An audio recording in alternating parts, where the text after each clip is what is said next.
Во Тетово се скока по Светиот крст и ден пред водици. Денес по светата литургија во црквата Света Богородица се изврши чинот на спуштање на крстот. Најсреќен беше тетовчанецот Димитар Спасески, кој по 10 години пријавување годинава учествува за прв пат. Прв пат се фрлјам по крстот и прв пат го фаќам. После 10 години Господа ви даде здравје, веричет и убајна на свите, а претежно за младите поќе да биде активни во црковите. Традицијата на спуштање на крстот на водокрст започнала во 1986 година со благослов на тогашниот владика Кирил. Традицијата негде потекнува од 1986 година. Нашиот другар пријател горномалец Сашо Мишко Васовски донираше пари, го направивме базентот.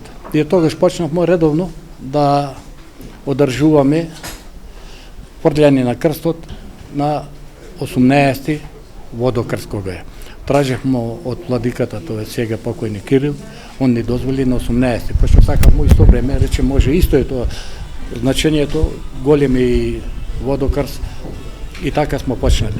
2 години имамо прекинато за коронавирусот, не скакавме и пред тоа имавме 2001 година, исто тогаш не скакавме, така да само у овој период 3 години не имамо одржано. Ние не сме одлучил владиката, пошто со благослов на владиката, а исто значење како водокрст и богојавление, исто јачење има на тоа и на одржување и затоа на 18 владиката. И да не биде сите да се не растура граѓаните и во една црква и во друга, да биде една штука, да биде после у Свети Кирил на 19. Така му почнали. Ден денеска добро го одржуваме, традицијата се одржува, немало никакви проблеми, народ иде, се онаду, така да е добро.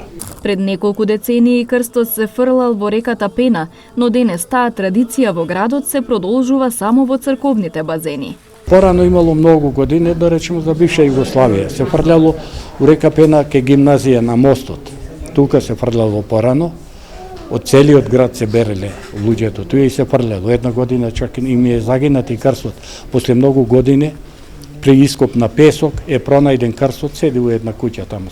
Централната прослава на празникот Водици во Тетово ќе се одржи утре во соборниот храм Свети Кирил и Методи, а овој празник ќе биде одбележан и во околните населени места со осветување на водите и спуштање на крстот во црковни базени и реки.